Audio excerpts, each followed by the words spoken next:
Hello everyone, मैं doctor Naresh Kumar साहब, GLE college Medininagar, department of history.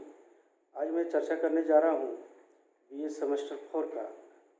Mughal कालीन इतिहास के स्रोतों के बारे में वर्णन करें। तो सबसे पहले हम जानेंगे कि भारतीय इतिहास में हम मुगल काल से संबंधित जितने भी अध्ययन करते हैं उसका मूल स्रोत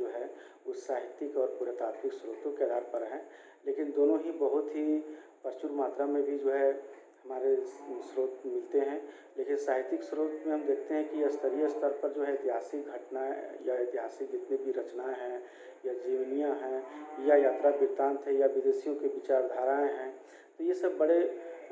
पैमाने पर एक अमूल्य रूप से एक ऐतिहासिक महत्व का एक सामान्य साहित्य के रूप में प्रमुख रूप से है। लेकिन हम ये देखते हैं स्रोत जो था ये स्रोत साम्राज्यवादी मुगल सरकार के एक सरकारी रिकॉर्डों के अलावा हम देखते हैं कि समकालीन बहुत सारे ऐसे विद्वान हैं जो विद्वानों द्वारा निर्माण किया गया था। लेकिन जहाँ तक हम देखते हैं कि पुरातात्विक सामग्री का अगर हम प्रश्न देखते हैं तो इसके अलावा बहुत सारे बड़े बड़े स्मारक या भग्नावशेष या शिलालेख, सिक्के, पुरावशेष बहुत सारे हमारे भारत में बिखरे पड़े हुए हैं। तो इन स्रोतों में हम देखते हैं कि आधुनिक इतिहासकारों को एक तत्कालीन इतिहास के प्रति एक बहुत ही अच्छे तरह से और बहुत ही सुदृढ़ और सुव्यवस्थित रूप से निष्पक्ष और प्रामाणिक दृष्टिकोण से स्थापित करने का या काफ़ी योगदान भी दिए हैं इन लोगों ने। लेकिन सबसे पहले हम जानेंगे कि ये आरंभिक मध्यकालीन इतिहास लेखन था वो अपने स्वरूप में एक साहित्यिक तथा एक व्यावसायिक प्रकृति का था जो इस्लामी विरासत के रूप में जाना जाता था। तो इस तरह से हम देखते हैं कि मुगल काल के दौरान हम देखते हैं इतिहास लेखन में अपने विकास था या वृद्धि था बहुत ही चरम अवस्था पर थी। बाबर और उसके वंशज थे दिल्ली साम्राज्य के सियासत पर भी बैठे थे। लेकिन इसके अलावा हम देखते हैं कि वे सभी सुव्यवस्थित और सुशिक्षित दिल्ली साम्राज्य के सिंहासन पर बैठे हुए भी थे और बहुत ही अभिरुचि रखने वाले शासक भी थे। लेकिन मुगल कालीन इतिहास के स्रोतों के बारे में हम देखते हैं कि भारत के लगभग 600 साल की संपूर्ण मुसलमानों का साहित्य और इतिहास में विभिन्न स्थानों पर जीवन चरित्र का भी वर्णन किया गया है। और इस तरह से हम देखते हैं कि इसमें राजाओं के कार्यों का मूल्यांकन करते समय की उनकी घटनाओं पर भी अधिक जोर दिया गया। उस समय की संस्थाओं सभ्यताओं का विकास, शासकों के नीति के परिणाम, ये समकालीन लोगों के विचार प्रकट करने की ओर ध्यान दिया गया है इसमें। और साथ ही हम देखते हैं कि अधिकांश इतिहास का थे वो दरबार में शिक्षकों की आज्ञा से पुस्तक लिखने के लिए भी नियुक्त किए जाते थे। यहाँ तक कि राजाओं के आदेश से ही पुस्तक लिखे गए हैं उस समय की। लेकिन कुछ प्रांतीय स्तर के इतिहास भी लिखे गए हैं जो इसके अलावा बहुत सारे राजाओं की आत्मकथाएं भी हैं। तो इस तरह से हम देखते हैं कि इतिहास के स्रोत कौन-कौन से हैं। तो सबसे पहले हम जानने का प्रयास करेंगे कि तुजु के बाबरी यानी बाबर नामा भी कहा जाता है या बाबर द्वारा लिखे उसकी आत्मकथा है और अपने खुद ही लिखे हैं या तुर्की भाषा में, या इस ग्रंथ का फारसी में भी अनुवाद किया गया है। अनुवाद सबसे पहले शेख जैतुद्दीन ख्वाजा महोदय ने किए थे और अंग्रेजी में अनुवाद भी मिसेज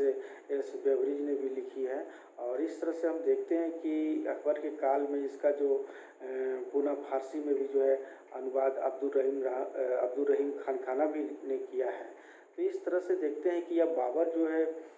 अपने आत्मकथा में भारत के पूरे परिदृश्य की और भारत के जितने भी परिदृश्य हैं उनकी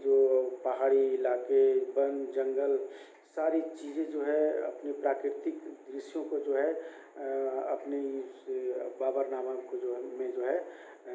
उतारे हैं। तो इस तरह से बहुत सारे बातें आत्मकथा में जैसे जैसे उनकी घटनाएं थी, घटनाओं के अलावा जितनी भी उनकी कठिनाइयाँ थी, वो कठिनाइयों को झेलते हुए जितनी सारी बातें अपनी ये तुजु के बाबरी ग्रंथ में लिखे हैं अपनी तुर्की भाषा में। तो इस तरह से हम देखते हैं कि दूसरा तारीख़ रसीदी के बारे में, यह जो है मिर्ज़ा दौलत ने लिखा है, क्योंकि मिर्ज़ा हैदर दौलत जो था वो बाबर का जो है एक मौसेरा भाई है। और बाबर ने जो है जिन घटनाओं की जानकारी नहीं मिलती है, इसी कमी इस पुस्तक में मिलती है। कहने का तात्पर्य ये हुआ कि बाबर जो आत्मकथा जो लिखे हैं, उसमें बहुत सारी ऐसी घटनाएँ हैं जो घटनाओं का जो वर्णन नहीं किए हैं, लेकिन वो घटनाओं का जो है जो ज़िक्र नहीं है, वो घटना जो है तारीख़ रसीदी में, यानी मिर्ज़ा हैदर दौलत ने जो है, इन्होंने जो है इसकी कमी को पूरा किया है या लिखे हैं। इसके अलावा अगर हम देखते हैं कि हुमायूं नामा के बारे में, क्योंकि गुलबदन बेगम ने ही लिखी है, जो बाबर की जो है बेटी थी, और इनका जन्म जो है कहा जाता है कि 1523 ईस्वी में हुई थी। और बाबर की मृत्यु के समय इनकी उम्र जो था वह सिर्फ 8 वर्ष का ही थी, क्योंकि हुमायूं नामा जो है, या भी जो गुलबदन बेगम जो लिखी है, वो हुमायूं नामा 2 भागों में जो है बटा हुआ है। पहला भाग जो था बाबर के इतिहास से संबंधित है, और इस तरह से हम देखते हैं कि दूसरा जो भाग हमारा है इसमें दिया हुआ है, वह दूसरा भाग जो है हुमायूं के समय का है। तो इस तरह से हम देखते हैं कि हुमायूं के काल में जो है बहुत सारे से घटनाएं थी, उन घटनाओं को जो जिक्र किया है। और गुलबदन बेगम जो है खासकर विशेष रूप से जो है अपने समय का जो है, उस समय का स्थिति के समय जो है भारत की जो सभ्यता संस्कृति थी, उस संस्कृति के शादी विवाह की जो रस्में थी, और मुग़ल हरम में कैसे रीति रिवाज होते थे, कैसे व्यवस्थित या कार्य संचालन किया जाता था, उन रीति रिवाजों का जो है काफ़ी जो है विवरण दिया है। तो इस तरह से गुलबदन बेगम जो था वह यानी अपने फूफा यानी अकबर से ही प्रेरित होकर जो है, यह जो है हुमायूं नामा जो ग्रंथ लिखे हैं। तो इस तरह से देखते हैं कि इस तरह मगर हम देखते हैं कि हबीब उस सियार या कानूनी हुमायूनी, ये भी अच्छे एक स्रोत के रूप में है, क्योंकि यह खोनमीर के द्वारा जो है लिखी गई है। और यह मार्च जो है 1533 ईस्वी से लिखना शुरू किया था, और उसमें अंत में हम देखते हैं कि मई 1534 ईस्वी तक इस किताब को पूरा करने में लगा। लेकिन इस किताब यानी इस ग्रंथ में जो है लगभग जो है 9 अध्याय के रूप में है। लेकिन इसमें हम देखते हैं कि हुमायूं को जो है सिकंदर ए आजम या खुदा का साया जैसी बहुत सारे से पदवियाँ इस ग्रंथ में लिखे हैं हमारे खोनमीर ने। तो इसमें बहुत सारे से कठिन फारसी भाषाओं का भी जो है प्रयोग किया गया है, और ये पूरा हुमायूं के आधार पर जो है पूरी तरह से जो है यह पुस्तक जो है रचित की गई है, यानी उनकी पूरी वृत्तांतों के बारे में जो है वर्णन किया गया है। उसके बाद हम देखते हैं कि अकबरनामा, यह भी जो है अबुल फजल द्वारा ही रचित है, और यह पुस्तक जो है 1597 और 98 में ही पूरा हुआ था यह हमारा अकबरनामा, क्योंकि ये 1602 ईस्वी में हम देखते हैं तो 1602 में जो अबुल फजल की हत्या होती है, तो ये जहांगीर के द्वारा भेजे और राजपूत सैनिक यानी वीर सिंह बुंदेला के हाथों से हुई थी। तो ये सारी बातें जो है अकबरनामा में हुई थी। लेकिन 1506 ईस्वी में जो है अबुल फजल के जो पिता है शेख मुबारक का जन्म हुआ था, और 1551 ईस्वी में जो अबुल फजल का जो है जन्म आगरा में ही हुआ था। क्योंकि 7 वर्षों तक हम देखते हैं कि उसमें 7 वर्षों तक जो है काफ़ी कठिन परिश्रम करके यह पुस्तक जो है अबुल फजल ने 1598 ईस्वी में अकबरनामा को पूरा किया। लेकिन यह भी जो है 3 खंडों में है, या 3 अध्यायों में, या 3 जिल्दों में जो है यह अकबरनामा की है। तो अकबरनामा का सबसे पहला हम देखते हैं, अकबरनामा का बचपन से लेकर जो है 15 सितंबर 1572 ईस्वी तक जो है इसमें अकबर के लगभग जो है कहा जाता है कि लगभग जो है 30 वर्षों तक का जो है इतिहास है इसमें। और हम दूसरा देखते हैं अकबर के जो राज्याभिषेक है, जिसको तख्त निसी जो बोला जाता है, या राज्याभिषेक जो होता है, तो राज्याभिषेक से जो है 46 वर्ष तक जो है इसका पूरी तरह से वर्णन किया गया है इसमें। और हम दूसरा देखते हैं कि आईने अकबरी, यानी यह अबुल फजल के द्वारा जो अकबरनामा का यह तीसरा पुस्तक है जो आईने अकबरी नाम दिया गया है। तो इस तरह से जो है अगला हम देखते हैं तबकात अकबरी या निजामुद्दीन अहमद द्वारा जो है यह लिखा गया है। और निजामुद्दीन अहमद के पिता यानी ख्वाजा मुद्दीन मुकीम हरबी था, जो बाबर का दीवान बयूता के रूप में में जो है विभाग में काम करते थे और इस तरह से यह 9 भागों में जो है विभाजित किया गया है। ये भी 9 भागों में जो है विभाजन करके जो है इस पुस्तक यानी तबक़ात-ए-अकबरी को जो है लिखा गया है। तो इनके पिता के बारे में भी बहुत अच्छे तरह से विस्तृत रूप से जो है वर्णन किया गया है, जो दीवान-ए-बेहता के पद पर थे और इस तरह से जो है हमारा तबक़ात-ए-अकबरी को जो है लिखा गया।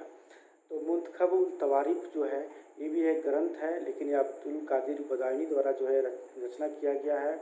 और इसमें जो है अकबर के जो परिवर्तनशील नीतियों की जो है बहुत आलोचना भी की गई है और इस पुस्तक में जो है गजनवी वंश से लेकर जो है अकबर के 40वें वर्ष तक का इतिहास पूरी तरह से वर्णन इसका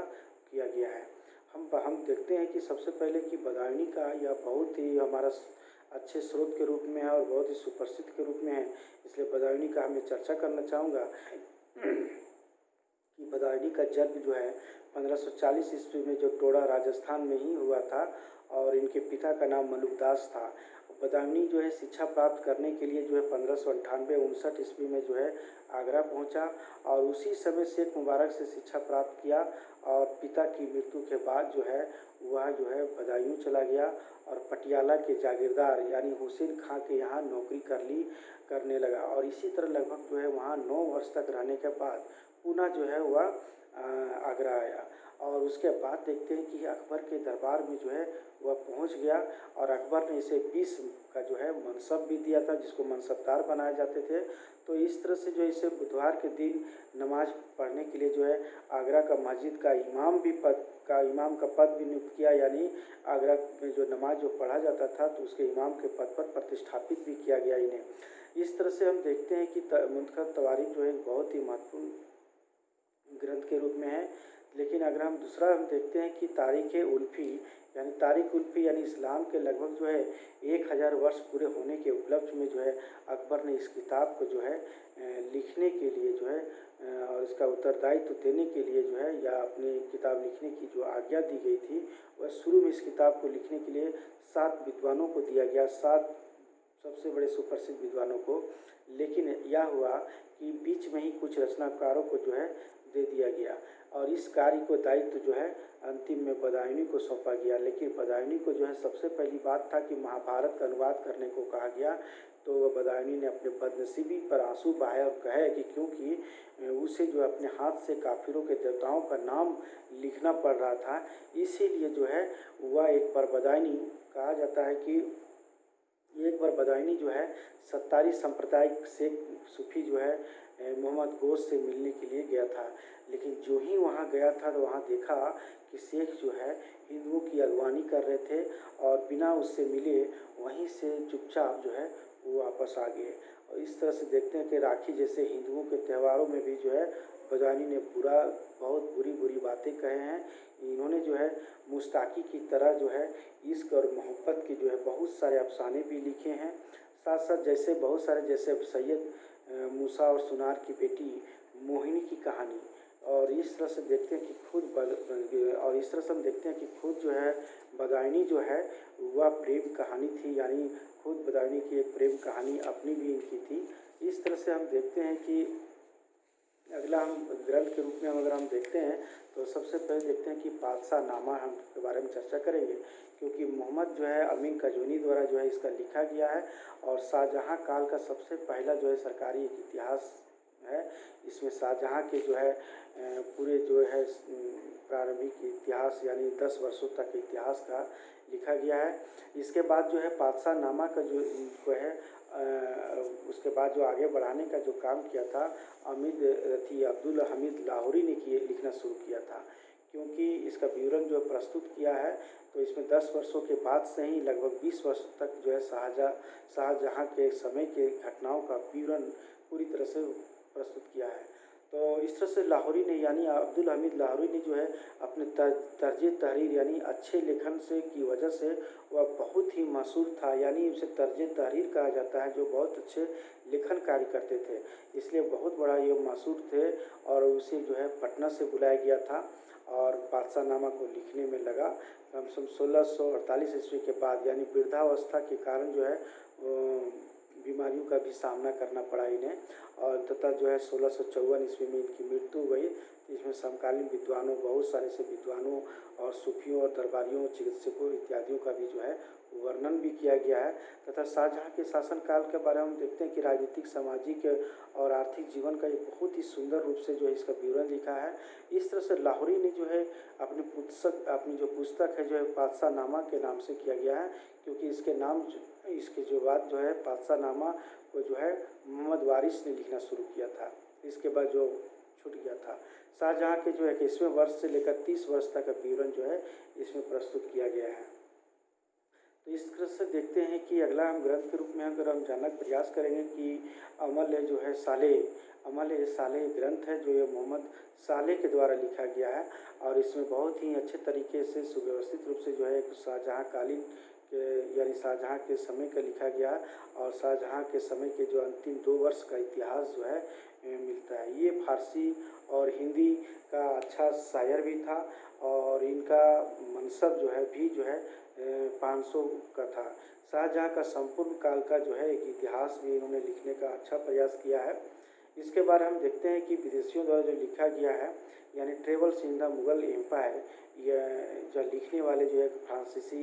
बर्नियर द्वारा जो है रचना किया गया या बर्नियर द्वारा लिखा गया है, क्योंकि यह एक फ्रेंच डॉक्टर था। हमारा जो है बर्नियर 1658 में जो है सूरत पहुंचा था और भारत की जो है यात्राएं की थी और वहीं से शुरुआत की थी। अहमदाबाद और आगरा होते हुए जो है कश्मीर होते हुए जो है बंगाल पहुँचे और बंगाल यात्रा के समय ही तेवरनियर के साथ जो है साथ मिले और वहीं पर मछलीपट्टनम और गोलकुंडा से जो है सूरत पहुँचे। तो इस तरह से बर्नियर की यात्रा के समय में हम देखते हैं कि हिंदुस्तान में जो है शाहजहाँ के बेटों के बीच जो है उत्तराधिकार का युद्ध चल रहा था। तो इस समय हम देखते हैं कि इन्होंने जो है लिखा है कि औरंगजेब के राज्याभिषेक के समय में जो था बर्नियर भी थे। इस पर जो है बर्नियर 2 प्रभावशाली मुगल शासकों का विकाल की घटनाओं को देखा है और समझ करके बहुत अच्छे तरह से लिखना शुरू किया था, क्योंकि जिस समय शाहजहाँ की मृत्यु हुई तो उसमें बर्नियर जो है मछलीपट्टनम में था और बर्नियर अपनी यात्रा वृत्तांत में यानी travels in the Mughal empire का जो है प्रकाशन किया। तो इस तरह से देखते हैं कि यह प्रकाशन जो था लगभग जो है 1670 ईस्वी के लगभग में जो है करवाया था इन्होंने, क्योंकि इसमें भारत के जो है मुगलों के जो तौर तरीके, रीति रिवाजें, परंपराओं और विद्या ज्ञान क्या क्या था, उनके जीवन के लक्ष्यों, उनके क्रियाकलापों का भी बहुत अच्छे तरह से वर्णन किया है। तो इस तरह से देखते हैं कि बर्नियर ने अपना यात्रा वृत्तांत जो था वो एक फ्रांसीसी में लिखा था। इसका अंग्रेजी अनुवाद जो था 1671-72 ईस्वी में जो था वह हेनरी ओल्डबर्ग ने किया था, क्योंकि हम देखते हैं कि कर्नल हेनरी जो मूर थे 1875 ईस्वी में उर्दू में भी अनुवाद किया गया था। तो इस तरह से हम ग्रंथ के बारे में हम जानने का प्रयास करेंगे कि आलमगीर नामा के बारे में, क्योंकि मुग़ल काल के जो ये स्रोत के रूप में बहुत ही सुप्रसिद्ध के रूप में है, क्योंकि आलमगीर नामा जो है यह मिर्ज़ा मोहम्मद काजिम सिराजी के द्वारा लिखा गया है। और हम देखते हैं कि औरंगजेब के काल का एक सरकारी इतिहासकार था यह सिराजी, क्योंकि सिराजी ने था औरंगजेब की जो है खुलकर तारीफ़ की थी, क्योंकि उनके सरकारी इतिहासकार थे इसलिए जो है उनका खूब तारीफ़ करते थे और बहुत सारे से काबिल तारीफ़ है बातें बहुत लिखी हैं इनके बारे में। और इनके भाइयों को बहुत ही बेसुका, नासुजा, ताज़ीब कहकर रुसवा किया है या इस तरह से संबोधित किया है। और इसमें शाहजहाँ का भी बहुत आलोचना भी किया है आलमगीर नामा में, क्योंकि इस आलमगीर नामा में जो था उस सिराजी की तर्ज पर यानी हातिम खाई ने भी जो है औरंगजेब के शुरू से ही 10 वर्षों तक का भी वर्णन किया है। तो इस तरह से हम देखते हैं कि मुंतखब उल लुबाब यानी खफी खां के द्वारा भी लिखा गया है। इसमें औरंगजेब काल का जो है बहुत ही आलोचनात्मक रूप से जो है एक विस्तृत रूप से जो वर्णन किया गया है। अगला हम खुलासत उप तवारीफ के बारे में जानेंगे, क्योंकि यह जो है सुरजन राय भंडारी द्वारा जो है रचना किया गया और यह भारत का इतिहास है, क्योंकि अबुल फजल के बाद जो है भंडारी यानी सुरजन राय भंडारी एक ऐसा इतिहासकार था जिससे जो है ऐतिहासिक भूगोल का सही ज्ञान था। तो इस तरह से हम देखते हैं कि इन ग्रंथों में कि मासिर आलमगीर नामा एक आता है, क्योंकि यह साकी हमारा जो एक साकी मुस्तईद खां के द्वारा जो है रचना किया गया है। और इसमें मुग़ल राज्य का जो है गैजेटियर भी जो है कहा जाता है। इसे जो है यदुनाथ सरकार ने कहा था इस बारे में, क्योंकि औरंगज़ेब के हम देखते हैं कि 11वें वर्ष से लेकर जो है 20वें वर्ष तक जो है एक समकालीन रूप से जो इसका वर्णन किया गया है। पहले 10 वर्षों का स्थिति जो था वह सिराजी का आलमगीरनामा का जो है आलमगीरनामा में जो एक सारांश मिलता है। अगला ग्रंथ एक और है हमारा मुग़ल काल का स्रोत के बारे में कि मुश्क-ए दिलखुशा। यह भी ग्रंथ है कि जो भीमसेन सक्सेना द्वारा जो रचना किया गया। यह एक हिंदू दरबारी लेखक था और इन्होंने जो है बहुत अच्छी तरह से जो है इन्होंने भी लिखने का प्रयास किया है। फतवात-ए-आलमगीरी यह भी ईश्वर दास नागर के द्वारा लिखा गया। यह भी हिंदू दरबारी लेखक था, जो इन्होंने भी जो है बहुत अच्छे तरह से लिखने का प्रयास किया है। एक वाक़ियात-ए-आलमगीरी नाम आता है, जिसका अकील रज़ा खां के द्वारा जो है लिखा गया है। और यह भी औरंगज़ेब द्वारा जो गद्दी प्राप्त करने की जो लड़ाई थी, इसमें सारी तरह से जो है पूरी तरह से जो है वर्णन किया गया है। तो इस तरह से हम देखते हैं कि मुग़ल काल के इतिहास के स्रोतों के बारे में या बहुत ही अच्छे स्रोत के रूप में इससे हमें पता चलता है कि हमारा मुग़ल काल के जो है शासक जो है किस तरह से अपने कार्य का संचालन किए थे, कैसे अपनी घटनाओं के बारे में, परिदृश्य के बारे में, कैसे आत्मकथा भी बहुत सारे से हमारे शासक जो है मुग़ल शासक जो है लिखे हैं। तो इस तरह से भारत के हम कहते हैं कि 600-700 साल की जो जितने भी था वो बहुत सारे मुसलमानों का जो है साहित्य और इतिहास के विभिन्न स्थानों का जो है जीवन चरित्रों का भी बहुत अच्छे तरह से जो है वर्णन किया गया है। तो इस तरह से हम देखते हैं कि इसमें राजाओं के जितनी भी सारी चीज़ें, मूल्यांकन कार्य, समय की घटनाओं, ये सब सारी चीज़ें जो जीवन वृत्तांत जो होती थी, उस सारी व्यवस्थाएं जो है लिखने का प्रयास किया है। तो इस तरह से हम देखते हैं कि मुग़ल काल के इतिहास का जो स्रोत है, एक हमारा बहुत अच्छे तरीके से और बहुत ही जानकारी देने में के जो है अच्छे स्रोत के रूप में जो है हमें जानकारी मिलती है। इस तरह से जो है मुग़ल काल के इतिहास के जो है स्रोत है, जो इसका अगला वीडियो में हम दूसरा टॉपिक पर हम चर्चा करेंगे। इसलिए हम यहीं पर विराम लेते हैं।